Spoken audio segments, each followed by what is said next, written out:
In America later this evening, the results of a new study of life expectancy for those on the drug will be published. Those results will throw new doubt on the effectiveness of AZT. Tonight's dispatch is the third on the subject of AIDS. As before, the programme's advice is clear. No one should alter medication without consulting a doctor, still less on the basis of a television programme. But the role of tonight's dispatch is to examine the evidence. It will argue that in this country, the Wellcome Foundation, the manufacturers, are making false and misleading claims about the drug and could be in breach of the law. That's AZT, cause for concern.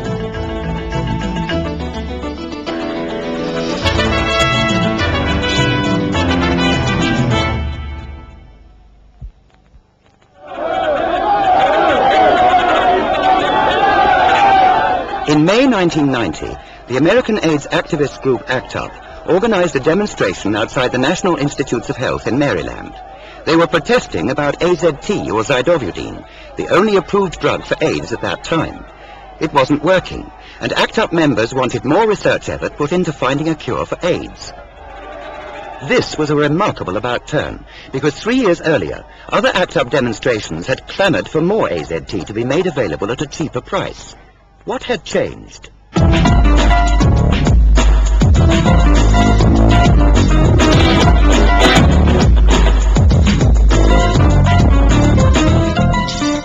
For several years, the rock magazine Spin has run an AIDS column. In it, journalist Celia Farber has kept a close and critical watch on AZT. Attitudes about AZT have changed dramatically over the last couple of years, and especially in the last year. The leaders of the gay community in the major cities here were on AZT, many of them, in the beginning, and then when it stopped working for them, they turned around and they said, it isn't working, whereas initially they had defended it so adamantly. A lot of the people who were involved with ACT UP and who were on nucleoside analogs like AZT had bad experiences with the drug eventually. And then there was a panic, and then there was this realization, this horrible disillusionment that indeed the drugs that they were begging the government to get into their bodies were in fact very ineffective, if not toxic. If they were aware that the drug had unfortunate side effects, why were people so anxious to take it? Because there didn't seem to be any alternative. The propaganda was that AIDS is 100% fatal, which it isn't. There is a 15% survival rate today. And of course people were living longer, and people were desperate at that time, didn't know much. AIDS is basically political. It's been politicized, moralized in this country, and there's a lot of misinformation about the disease. Through public protests and demonstrations, AIDS activists were giving voice to serious misgivings about toxicity and the expectations for AZT amongst leading doctors and scientists.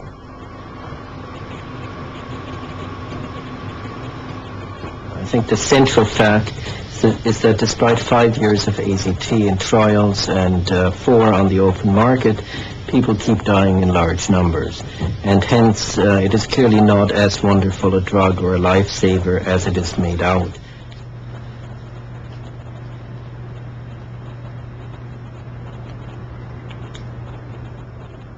First of all, I think it's self-evident that our study does not provide the kind of benefit that everyone wished for. It can't be a secret that patients wanted something that would help them live longer. Unfortunately, it has not demonstrated that, and therefore this has to be unwelcome news.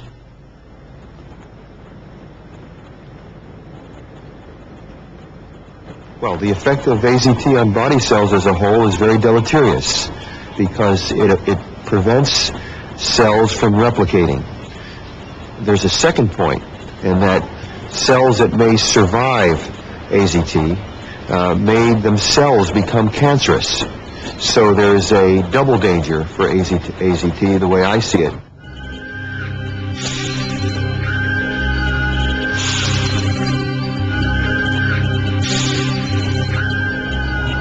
When AZT was licensed in the United States in 1987, hopes were running high.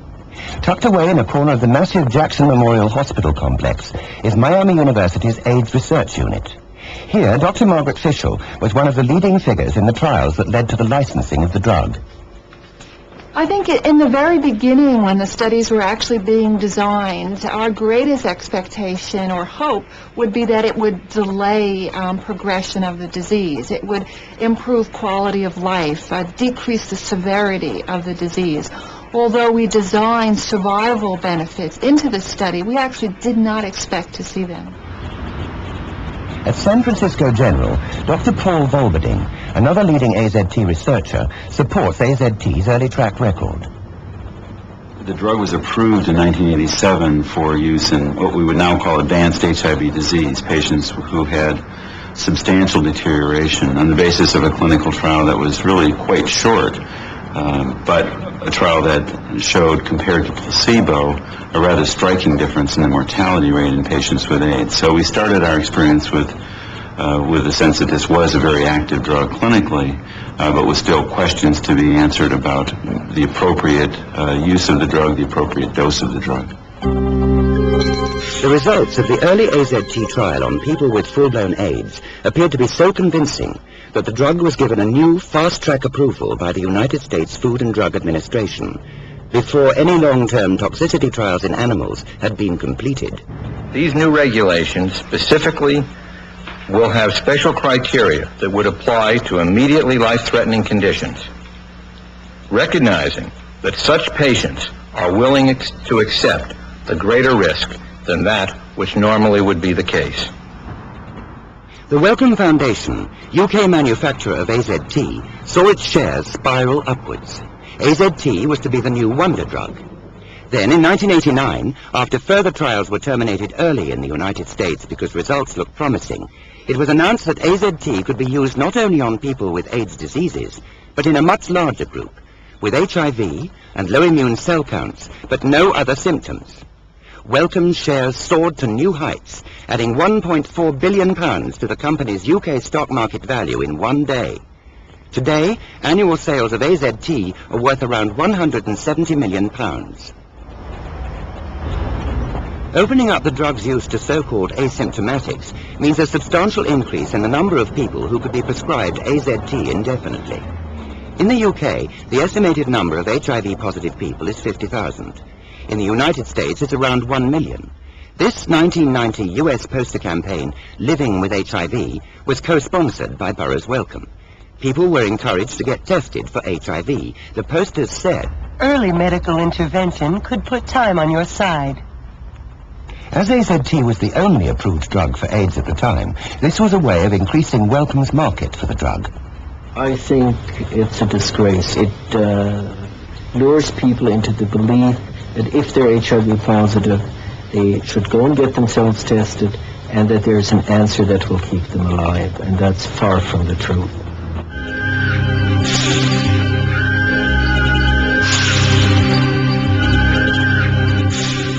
More and more people with no symptoms of AIDS, but who have HIV and a low immune cell or T-cell count, are being drawn into AZT studies. The Concord trial, based here at the Middlesex Hospital and at the Brompton Hospital in London, involves some 3,000 British and French participants with HIV, but no AIDS symptoms. In October last year, a progress meeting was held at the Terence Higgins Trust. We were barred, but an amateur recording has been handed to us. Professor Ian Weller, chairman of the Concord Trial Working Party, argued the case for continuing the trial. It seems to me that the Data and Safety Monitoring Committee feel very comfortable in allowing this study to proceed into what I think is new territory. And my feeling is that it's that territory that most patients and physicians are interested in. That is, if there is benefit, is it maintained, or will it wear off? In which case we may cause more harm than good. Professor Weller said that the monitoring committee found no clear evidence on which to base new recommendations for clinical practice, and that the trial into AZT or zidovudine would continue for a further 7 months.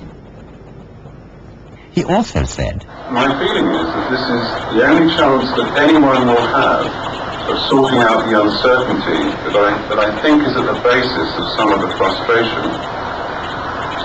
That is, whether it is better in the mid to long term rather than short term, to give zidovudine early, or rather leave it to a later stage of infection. Early intervention does make biological sense, but the question, the pragmatic question, the practical question is, do we have the right tool?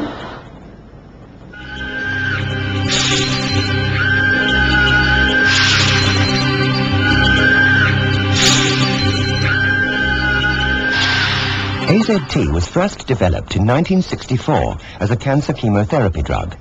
It was designed to destroy proliferating cancer cells. Later, at the U.S. National Cancer Institute in Maryland, it was tested as an AIDS drug. Normally, cancer chemotherapy drugs are used for limited periods, but AZT is given for open-ended use. Its effect on the body can be very serious. Some people simply can't tolerate it and suffer vomiting, muscle pain, and unendurable headaches. Lower doses produce less side effects, but on high doses, bone marrow cells are affected, with up to 30% of recipients needing blood transfusions. I believe that the drug, AZT, can have at least two important areas of toxicity, and that is the inhibition of production of critical white cells and also the production of malignant cells, such as lymphoma cells. These two courses can be monitored, but they can also reach the point of no return, where nothing can be done about it. So even with monitoring, these toxicities can be life-threatening.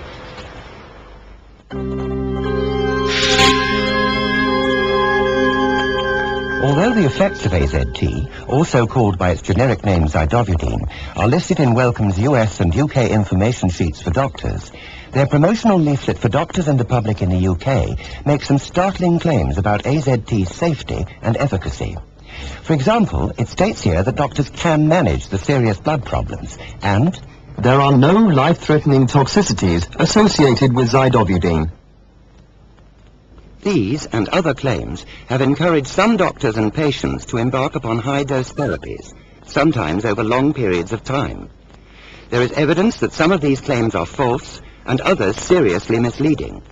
There are worrying differences and omissions between the US and UK doctors' information sheets.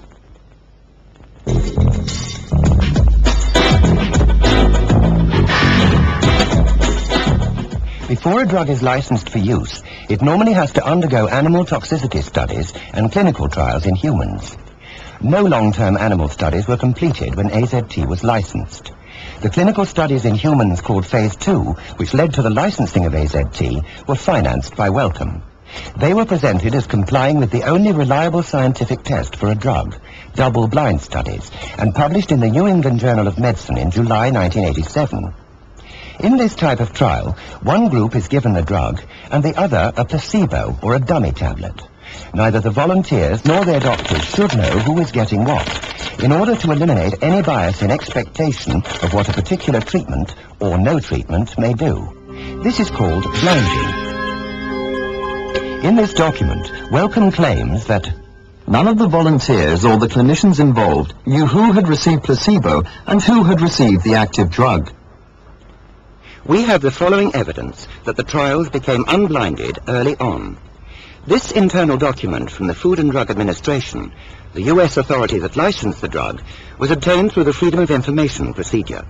Dr. Ellen Cooper, in reviewing the AZT data, writes, "The fact that the treatment groups unblinded themselves early could have resulted in bias in the workup of patients." If the FDA knew this, then Wellcome would have been incompetent not to know.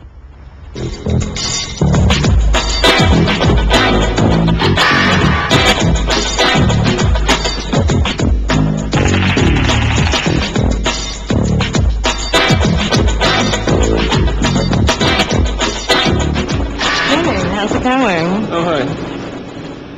Through the pages of the New York Native, a gay weekly newspaper, journalist John Lauritsen, author of the book AZT, Poison by Prescription, and deputy editor Nina Ostrom have kept up constant pressure about inconsistencies in the events that led up to the licensing of AZT. There were so many contradictions.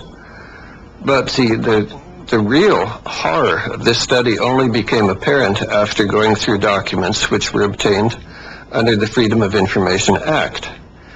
And it indicated that there had been not only sloppiness of every conceivable sort, but that there had been actual cheating in a number of areas. It indicated that the study had become unblinded very quickly in the first few weeks. Although it was planned as a double-blind, placebo-controlled study, in fact, it was nothing of the kind. Both patients and doctors knew who was getting AZT and who was getting placebo. As far as we can ascertain, everyone in the Phase 2 trial has died. Chris Babbitt of People with AIDS Coalition used to advise trial participants on a telephone helpline where they could get their pills analyzed. During the Phase 2 trials, we received many phone calls in our office from individuals who wanted to determine whether or not they were using the placebo or actually receiving AZT. And there were 3 laboratories in New York which would analyze the medication. We would refer individuals there. If, in fact, they were on placebo, they would make arrangements to acquire the drug, AZT. Oftentimes, they would share it with individuals who were in the trials. Thus really rendering the Phase 2 trial, unblinding the Phase 2 trial. Dr. Michael Lang helped run one of the trial centers. I don't think they were really blinded because when you take AZT, your red blood cells increase in size, and this happens after 2 to 3 weeks, and you can notice that on an ordinary blood count. And since blood counts were monitored and the information fed back to patients, this information was available to the investigators. Well, I don't think it's completely true that the trial was unblinded. There, in retrospect, are ways that we could have known who was taking the drug. The drug causes the red blood cells, for example, to enlarge in size, but that wasn't really known at the time. And so I think that trial was, in fact, quite well blinded. Did you know that the Phase 2 trial became unblinded early on in the study? Well, I don't think it became unblinded. I think that's, fanfare and does incredible misjustice to that trial. Did we know that or suspect that some of the patients were on AZT? Of course. When you say unblinding, you assume that the whole study is unblinded, that both patients and physicians know exactly what they're on. And that typically does not happen in most clinical trials. Are patients suspicious sometimes of what they're on? Yes. Do they necessarily change their behavior because of that? No. Do physicians or nurses that care for patients in blinded studies sometimes suspect what the patient is on? Yes. Does that necessarily change their behavior in the conduct of a trial? No. They typically will proceed with the conduct of the trial as it is outlined. Well, one could argue over how much of an effect it would have for a study to become unblinded. Certainly all kinds of biases are possible. It could be everything from the psychological effect on the patient to the way that the doctor managed it. But certainly the gold standard of drug testing is a double-blind placebo-controlled study.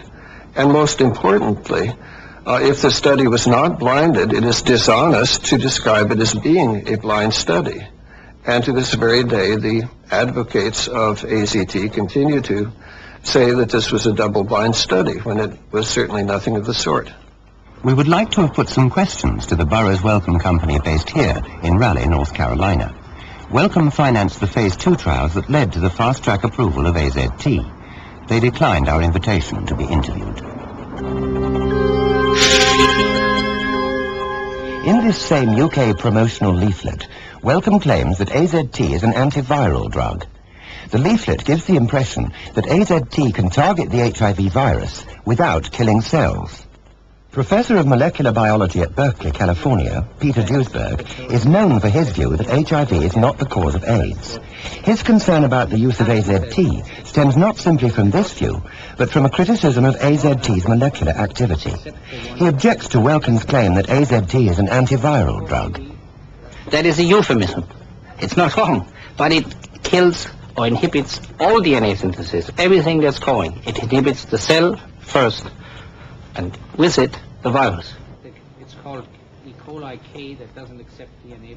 Peter Duesberg and some other leading scientists claim that HIV has never been shown in humans to present a meaningful target for AZT. PDR. In order to understand these assertions, you need to examine the way in which a retrovirus, like HIV, works. The blueprint for all living cells is double-stranded DNA, deoxyribonucleic acid. But a retrovirus is different. It's made of single-stranded RNA, ribonucleic acid, which in order to replicate needs to insert itself into a cell's nuclear DNA. So a retrovirus like HIV doesn't destroy its host cell. It penetrates the cell wall and with the help of an enzyme called reverse transcriptase converts its own single strand of RNA into a double strand of DNA. It can then insert itself into the nucleus of the cell. The fundamental life-giving process of cell regeneration depends on DNA, which is made up of 4 building blocks which slot together. One of these is called thymidine. AZT is a copy or analog of thymidine, which when it attaches itself to the viral DNA chain, stops it, because nothing else can attach itself. Some scientists claim that whether a cell is infected with HIV or not, AZT terminates the DNA chain, stopping more DNA from being formed.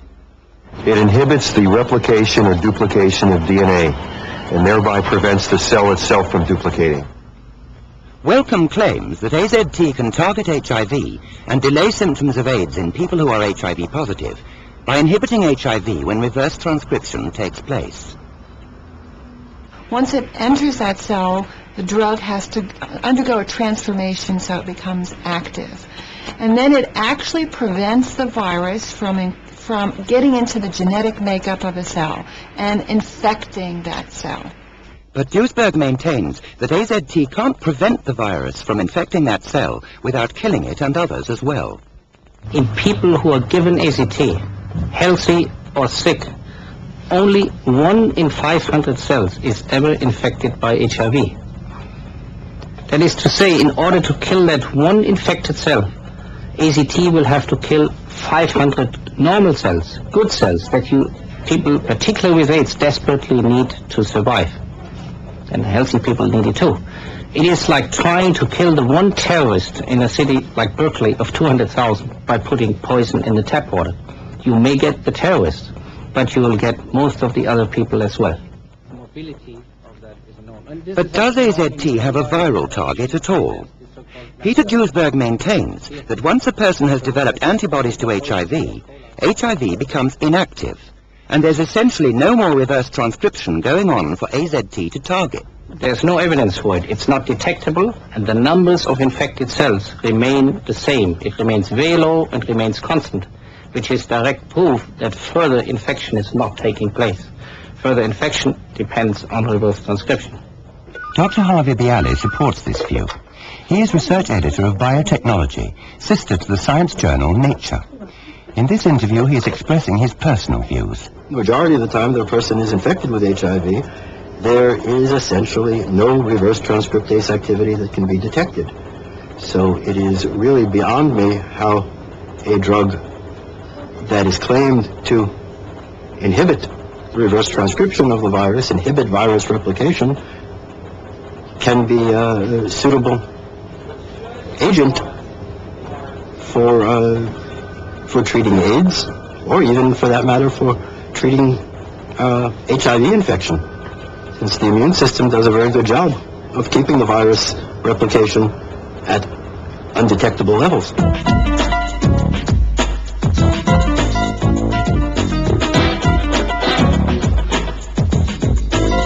On the west and east coasts of the United States, the agony of AIDS, combined with the uncertainties about AZT, have led to the growth of support groups like HEAL, run by Michael Elner, whose members seek alternative approaches to the treatment of AIDS.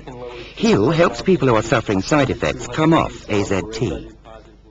They're scared. They know that they don't like the way that they feel. And we show them other people who come to HEAL, and there's always a good 20 or 30 people who cold turkey AZT. They just stop taking it. Cliff Goodman has been HIV positive for 4 years. Would you take AZT?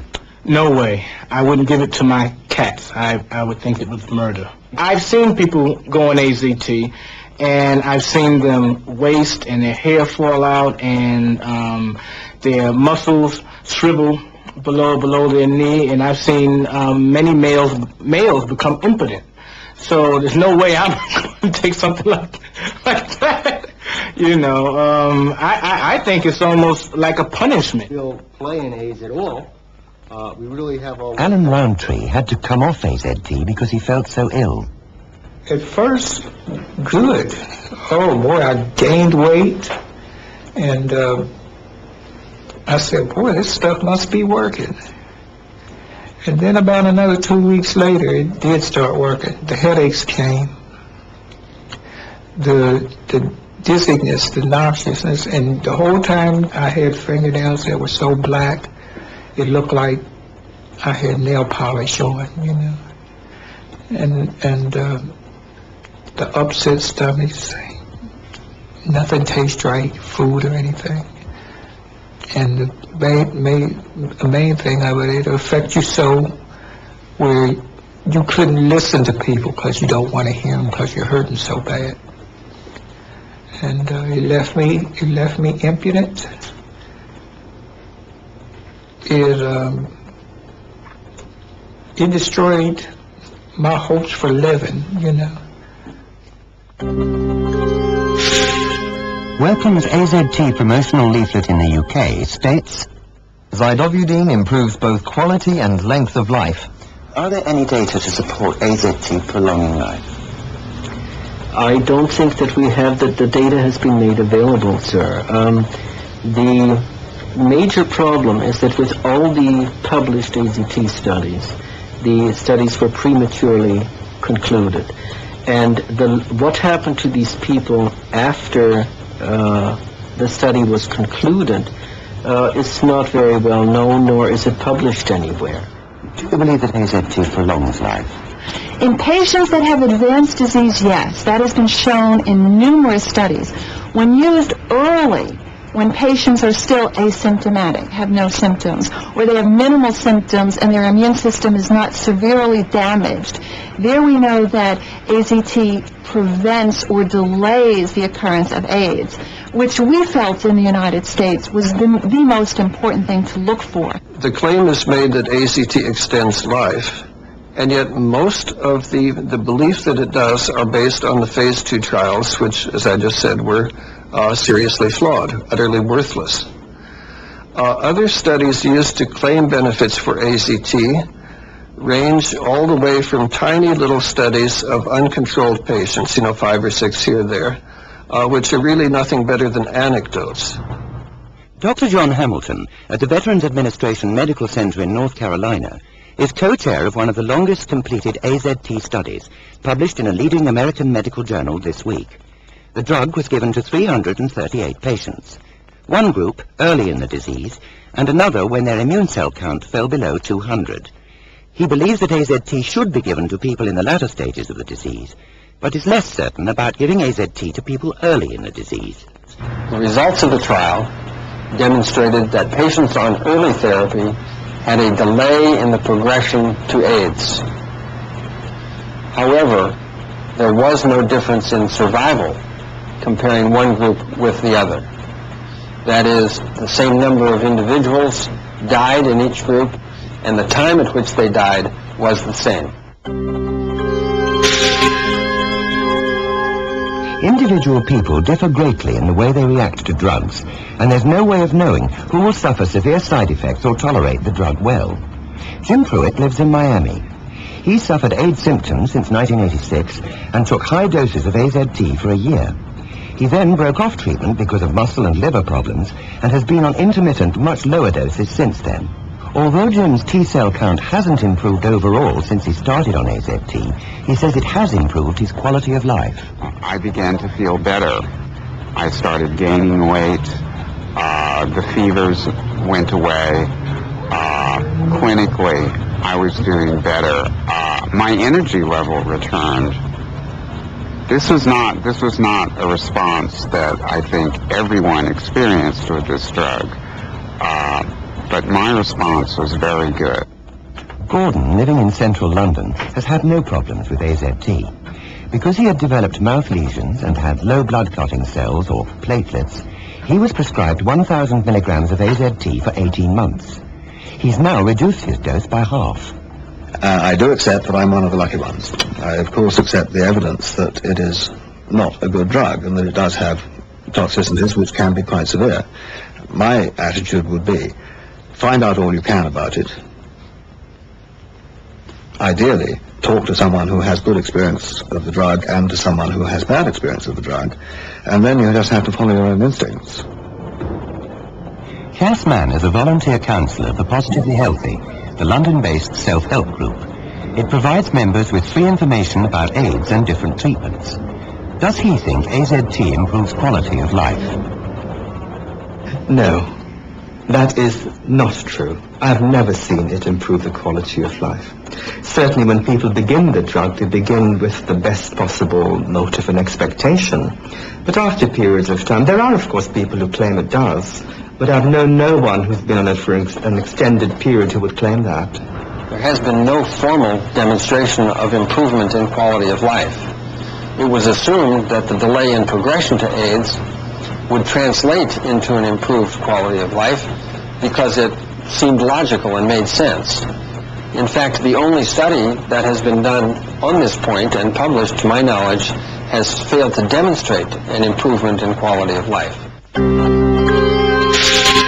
In the UK and US doctors' reference books, there are marked differences in the entries about AZT under its brand name Retrovir. For example, in the US entry, there is a section called Information for Patients. There is no such helpful section in the UK datasheet compendium. In this US section, it states that patients should be informed that the drug has been studied for limited periods of time and that long-term safety and efficacy are not known. Nowhere does this appear in the UK document. There are other omissions and anomalies. Human rights lawyer Larry Gostin, director of the American Society of Law and Medicine in Boston, believes AZT can benefit people with AIDS, but is concerned that the differences in information discriminate against people in Britain. In effect, that treats patients in Britain less favorably and with less respect than patients in the United States, and that is wrong. The drug company ought to disclose to physicians, and physicians should disclose to patients all relevant risks, whatever the country may be, whatever the legal system may be. In West London, Stuart Marshall is also concerned about different standards of information. He's a trustee of Positively Healthy. He knows he's been HIV positive for 8.5 years and has always resisted pressure to take AZT. His immune cell or T-cell count has quadrupled over the last 4 years and is now between 500 and 600. When I was offered AZT, I was told nothing at all about side effects. I knew a lot about the side effects because of having a lot of information from America about it.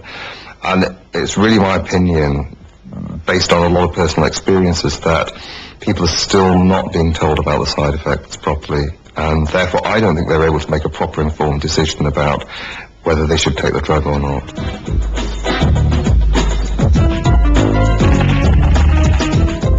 Currently, in the USA, much speculation and concern surrounds possible links between AZT and the emergence of a type of lymphoma, or cancer of the blood, in the late stages of AIDS. This FDA internal document, describing mutating human cells in an AZT laboratory experiment, says, "This behavior is characteristic of tumor cells and suggests that AZT may be a potential carcinogen." However, Dr. Volberding believes that the lymphomas appearing late in AIDS patients are not associated with AZT. The appearance of lymphomas in patients receiving antiretroviral therapy is a reflection of the longer duration of survival and ability to remain alive, and therefore, unfortunately, at risk for some of these other complications of HIV disease. So we see the lymphomas as an unfortunate reflection of our success at this point, rather than a reason for real caution. Are you convinced by the explanation that lymphoma is a natural consequence of living longer with AIDS? No, I'm not. The major reason for that is that almost all the lymphoma that I have seen was a first AIDS event and occurred not at the late stages of the disease, but was the diagnosis that was made that made that patient an AIDS patient. And prior to AZT coming along, I never saw lymphoma in people who had had several opportunistic infections as a late-stage event. In October last year, a new anti-AIDS drug called DDI, with a similar mechanism to AZT, was licensed in the United States under the new fast-track system. In the USA, AZT is now being tested on pregnant women, and London's Great Ormond Street Hospital for Sick Children will soon be part of a European AZT study involving several hundred children and babies. All of this is occurring without any real public debate. Of course, no one should ever change medication, whatever the drug, without proper medical advice. Many AIDS doctors and carers are convinced that particularly in the latter stages of the disease, AZT is invaluable. But some of its greatest exponents are only too aware of its limitations. Does AZT prevent death? No. Does AZT cure AIDS? No. No one ever said it did. It only works by preventing cells from becoming infected. So therefore, it will have limitations, and we recognize that. And that's why drug development has still surged ahead. As we've already demonstrated, it's arguable whether AZT can actually prevent cells from becoming infected without killing them as well. So what are we left with? At best, its supporters argue that AZT can delay progression to full-blown AIDS, albeit with side effects. I think the question really is one of starting the drug before the patient becomes so advanced that the side effects become intolerable. But in terms of long-term administration, I think when the contrast is taking a drug that has some possibility of toxicity versus the certainty of disease progression without the drug, I think most people make the understandable decision to try drug therapy. But critics of AZT argue that the benefit is not proven. I would say that in most cases, or in a number of cases, you do see a small increase in T4 cells during the first 3 to 4 months. Usually by 6 to 9 months, if you're lucky by 12 months, you're back to where you started from. And from there on, there's, in most cases, a general decline, so that you end up with T4 cells less than beforehand. Resistance to calls for more open debate about AZT has come from the US FDA, the medical profession, and the pharmaceutical industry. The FDA and Burroughs Wellcome in the United States, 2 doctors running the current UK Concord trial, and the Wellcome Foundation in the UK have all refused to take part in this program. Wellcome UK said this was because they didn't believe we would be sufficiently balanced and objective in our approach to the subject of AZT to make a reasonable program about it. Last week, Wellcome made another announcement encouraging the wider use of AZT. This letter, issued to doctors in the UK, describes favourable results from a trial in 10 countries involving nearly 1,000 HIV positives without very low immune cell counts. But doctors have been approached before details of the trial have been published in a scientific journal.